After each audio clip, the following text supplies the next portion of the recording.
बिस्मिल्लाहिर्रहमानिर्रहीम। अस्सलामुअलैकुम दोस्तों आप जानते हैं कि डॉक्टर जाकिर नाइक दीन इस्लाम के वाहिद मुबल्लिग और आलिम हैं जिनका मुतालिया और उनकी यादाश्त पूरी दुनिया में मशहूर है।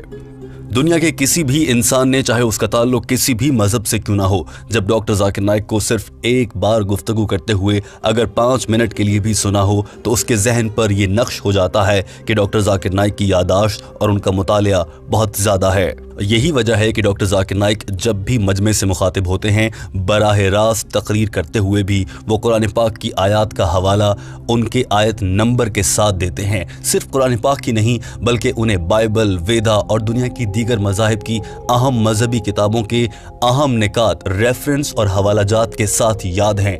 यही वजह है कि वो पूरी दुनिया के बड़े बड़े गैर मुस्लिम रहनुमाओं के साथ भी अहम मुबाहिसे कर चुके हैं और इस मुबाहिसे में भी वो रेफरेंस यानी हवालाजात की मदद से अपनी बात में वजन पैदा करते हैं। दोस्तों, आज की ये वीडियो देखने के बाद आपको यकीनन डॉक्टर जाकिर नाइक की यादाश्त पर मजीद हैरत होने लगेगी, क्योंकि डॉक्टर जाकिर नाइक ने अपना राज बताया है कि आखिर क्या वजह है कि उनकी यादाश्त इतनी अच्छी है। सवाल करने वाली खातून ने क्या सवाल किया था, पहले आपको वो दिखाते हैं। इस खातून ने अपने सवाल में जहां डॉक्टर जाकिर नाइक से ये मालूम किया था कि आपकी बेहतरीन यादाश्त का राज क्या है, वहीं ये भी जानना चाहा था कि क्या कुरान पाक में कोई ऐसा हवाला मौजूद है जिसके जरिए अपनी यादाश्त को बेहतर किया जा सकता हो। डॉक्टर जाकिर नाइक ने अपने खूबसूरत अंदाज से जवाब देना शुरू किया और सबसे पहले कहा मुस्कुराते हुए कि बहुत से लोग मुझसे ये सवाल करते हैं और अपने साथ मेज़ पर रखे कुरान मजीद को उठाकर अपने हाथ में उठाकर पूरी दुनिया को दिखाते हुए कहा कि इसमें है दुनिया के सभी सवालों का जवाब और मेरी यादाश्त का राज भी ये कुरान मजीद है। इस मौके पर डॉक्टर जाकिर नाइक ने कहा कि मैं जब जब अपना दावती प्रोग्राम मुनक्किद करता हूं तो अपने तालिब इल्मों को भी यही बात समझाता हूं। डॉक्टर जाकिर नाइक ने कहा कि मैं अपने तालिब इल्मों को 3 अहम चीजें बताता हूं। उनमें से पहली चीज ये है कि अल्लाह ताला कुरान पाक की सूरह अल इमरान चैप्टर नंबर 3 आयत नंबर 160 में इरशाद फरमाते हैं, तर्जुमा, और अगर अल्लाह ताला तुम्हारी मदद करे तो तुम्हारा कोई कुछ बिगाड़ नहीं सकता। लिहाजा ईमान वालों को अल्लाह ताला पर भरोसा रखना चाहिए और पहली चीज अल्लाह पर मुकम्मल ईमान और भरोसा है। डॉक्टर जाकिर नाइक ने कहा कि इसी तरह से कुरान पाक की सूरह अनकबूत चैप्टर नंबर 29 आयत नंबर 59 में इरशाद फरमाया गया है कि अगर तुम मेहनत करो और जिद्दोजहद करो तो अल्लाह ताला तुम्हारे लिए खैर के रास्ते खोल देगा।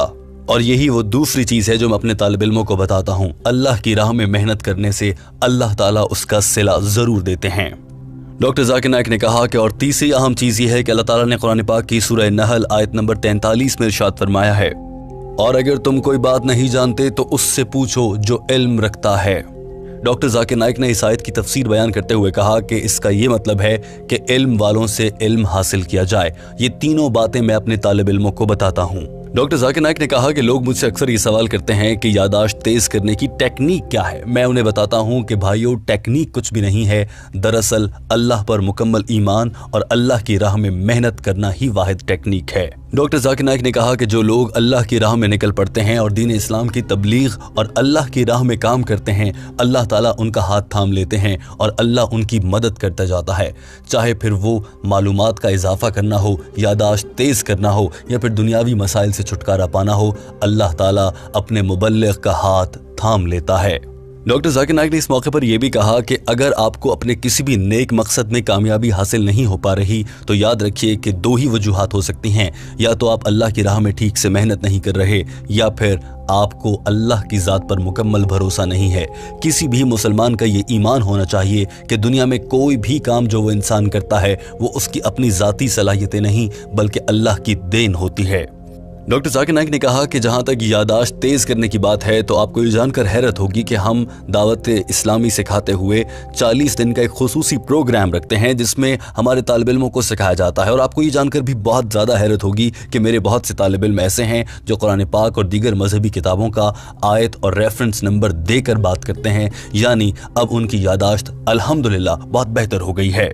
डॉक्टर जाकिर नाइक ने कहा कि हमारे पास दुनिया के मुख्तलिफ हिस्सों से तालिब इल्म आते हैं और हम उन्हें सिखाते हैं कि दीन इस्लाम की तबलीग कैसे करनी है और मजमे से यानी बड़े इज्तिमा से खिताब कैसे करना है। डॉक्टर जाकिर नाइक ने अपनी बात मुकम्मल करने से पहले ये भी कहा कि चूंकि आपने अपने सवाल में कहा था कि कुरान पाक में क्या इस हवाले से कुछ हवाला दिया गया है, कहीं बताया गया है कि यादाश्त तेज करने के लिए कुछ वजीफा या कौन सी आयत पढ़ी जाएं, तो डॉक्टर जाकिर नाइक ने कहा कि मैं इस पर भी आपको जवाब दे देता हूँ। उन्होंने कहा कि मैं अपना लेक्चर शुरू करने से पहले हमेशा कुछ आयात पढ़ता हूं, और वो आयात कुरान पाक की सूरह ताहा चैप्टर नंबर 20 आयत नंबर 25 से 28 तक की हैं। रब्बि शरह ली सदरी व यस्सिर ली व अमरी वहलुल उक़दतम मिन लिसानी यफ़क़हू क़ौली। डॉक्टर जाकिर नाइक ने कहा कि ये आयात अल्लाह ताला ने उस मौके पर नाजिल की जब अल्लाह ताला ने हज़रत मूसा अलैहिस्सलाम को फ़िरऔन को दीन का पैगाम देने के लिए भेजा था। चूंकि हज़रत मूसा अलैहिस्सलाम की ज़बान में लुकनत थी और वो बात करते हुए हकलाते थे, इसीलिए अल्लाह ताला ने उनके लिए ये आयात नाजिल फरमाई थी।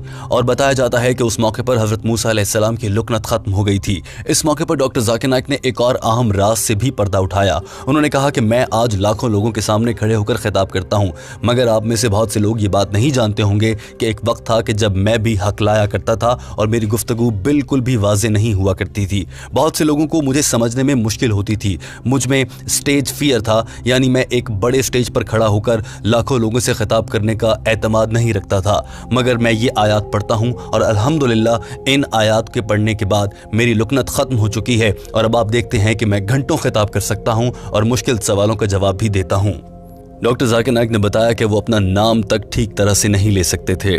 डॉक्टर जाकिर नाइक ने कहा कि बात हज़रत मूसा अलैहिस्सलाम से मुताल्लिक हो रही थी और जो आयात मैंने आपको पढ़कर सुनाई हैं उनका मफहूम ये है कि ऐ मेरे रब, मेरे सीने को खोल दे, मेरे फरीज़ा को मेरे लिए आसान कर दे और मेरी ज़बान से लुकनत ख़त्म कर दे ताकि ये लोग अच्छे से मेरी बात को समझ सकें। डॉक्टर जाकिर नाइक ने कहा कि यही वजह है कि अपने तमाम इज्तिमात के आगाज़ से पहले मैं भी अल्लाह ताला से यही दुआ करता हूँ। डॉक्टर जाकिर नाइक ने इस मौजू को समेटते हुए कहा कि लिहाजा किसी भी सूरत में यादाश्त को तेज़ करने के हवाले से तो कुरान पाक में मेंशन नहीं है, अलबत्ता ये आयात किसी भी गुफ्तगू का आगाज़ करने से पहले पढ़ लेनी चाहिए, जैसा कि मैं पढ़ लेता हूँ। लेकिन बेहतरीन यादाश्त और दीन इस्लाम की राह में आगे बढ़ने के वाहिद दो ही रास्ते हैं, और वो है हकीकी और नेक नीयत के साथ जिद्दोजहद, अल्लाह की राह में मेहनत करना, और दूसरा अहम रास्ता ये है कि अल्लाह की ज़ात पर मुकम्मल भरोसा रखना, अपनी ज़ात के बजाय अल्लाह की ज़ात पर यकीन और एतमाद और भरोसा रखना कि दुनिया में जो भी काम होता है अगर वो मैं भी करता हूँ तो वो मेरे हाथों से तो होता है, मगर उसमें मदद और हकीकी ताउन अल्लाह की ज़ात का है। दोस्तों, इस मामले पर टीम हम कदम ने भी कुछ अहम तहकीक की है और आपको बताना चाहते हैं कि मालूम हुआ है कि खुश्क मेवजात खाने से भी यादाश्त में इजाफा होता है। इसके अलावा वो अफराद जो कुरान मजीद की बाकायदगी से तिलावत करते हैं और हर रोज़ कुरान पाक को याद करते हैं, कुरान पाक की तिलावत कलाम पाक करते हैं, अल्लाह ताला उनकी यादाश्त में भी इजाफा फरमाते हैं। वो तमाम लोग जो मुकम्मल नींद लेते हैं और कम नींद का शिकार नहीं होते, उनकी यादाश्त भी बहुत बेहतर रहती है। साइंस ये भी साबित करती है कि वो तमाम अफराद जो खाना कम मिकदार में खाते हैं, उनकी यादाश्त भी बहुत अच्छी रह जाती है। डॉक्टर जाकिर नाइक ने अपनी गुफ्तगू में ये भी कहा कि साइंस ये मानती है कि दिमाग का जितना ज़्यादा इस्तेमाल किया जाए वो उतना ही चुस्त हो जाता है। ये बिल्कुल उसी तरह से है जिस तरह से हम वर्जिश करने के बाद अपने जिस्म का इतना इस्तेमाल करते हैं कि हमारा जिस्म और उसके मसल्स मजबूत और ज़्यादा एक्टिव हो जाते हैं। इसी तरह से दिमाग का भी हिसाब है। अगर इंसान अपने दिमाग को ज़्यादा से ज़्यादा इस्तेमाल करे तो उसका इस्तेमाल बढ़ता जाता है। आप जानते होंगे कि आइंस्टाइन दुनिया का एक मशहूर और मारूफ साइंसदान था और बताया गया है, साइंसी तहकीक के बाद ये साबित हो चुका है कि आइंस्टाइन ने भी अपने दिमाग का अभी कुछ फीसद हिस्सा ही इस्तेमाल किया था, और आइंस्टाइन ने इतने कम इस्तेमाल के बाद भी इतनी बड़ी फिजिक्स की थ्योरी पेश कर दी। तो आम इंसान अगर चाहे तो अपने दिमाग को इससे भी ज्यादा इस्तेमाल कर सकता है। दोस्तों, ये तो सवाल हो गया डॉक्टर जाकिर नाइक साहब से और टीम हम कदम की जानिब से की गई कुछ रिसर्च, मगर यही सवाल उनकी यादाश्त से मुताल्लिक हजरत इमाम शाफी रहमतुल्लाह अलैह से भी पूछा गया था। और दोस्तों, आप ये जानकर हैरान रह जाएंगे कि उनका जवाब कोई खुश्क मेवजात खाने या फिर वर्जिश करने से मुताल्लिक नहीं था। उन्होंने कहा था कि अपनी नज़रों की हिफाजत करो, ना महरम की जानिब ना देखो। इमाम शाफी रहमतुल्लाह अलैह ने फरमाया कि मेरी यादाश्त का राज ये है कि मैं नामहरमों को नहीं देखता, और जब मैं ऐसा नहीं करता तो अल्लाह ताला मेरी यादाश्त में इजाफा फरमाते हैं। दोस्तों, इस पूरे बयान की रोशनी में टीम हम कदम आपको ये तजवीज़ पेश करना चाहती है कि किसी भी सूरत नामहरम चेहरे को देखने से इज्तनाब किया जाए। अगर खुदा न खास्ता किसी वजह से भी आपकी पहली नज़र पड़ जाती है तो दूसरी नज़र से इज्तनाब किया जाए। ये बात अब मामूल का मुशाहिदा बन चुकी है कि नौजवान लड़के घरों से बाहर निकलते हैं और महज अपनी ज़िंदगी के कई घंटे सिर्फ इस मकसद के लिए गुजार देते हैं कि वो नामहरम लड़कियों को देखना चाहते हैं, जिसे आम अल्फाज में बाज़ औक़ात डेट करना या फिर विंडो शॉपिंग शॉपिंग करना या फिर मुख्तलिफ अल्फाज इस्तेमाल किए जाते हैं। टीम हम कदम की आपसे ये इल्तमास है और गुजारिश है कि खुदा के लिए ऐसी हरकत से बाज रहें। अगर आज आप घर से बाहर निकलकर किसी की माँ, बहन, बेटी को बुरी नज़र से देखते हैं, आपके घर में भी माँ, बहन, बेटी मौजूद है और कल को खुदा न खास्ता उन्हें भी कोई इसी नज़र से देखेगा। दोस्तों, इसी अहम पैगाम के साथ आज की वीडियो का अख्ताम करते हैं। हमें उम्मीद है कि आपको ये वीडियो पसंद आई होगी। कमेंट करके अपनी राय का ज़रूर इजहार कीजिएगा और बताइएगा कि क्या आज से पहले आप ऐसे ही नामहरम को देखते रहे, और ये भी बताइएगा कि अपनी याददाश्त को बेहतर बनाने के लिए आप क्या करते हैं। वीडियो देखने का बहुत शुक्रिया।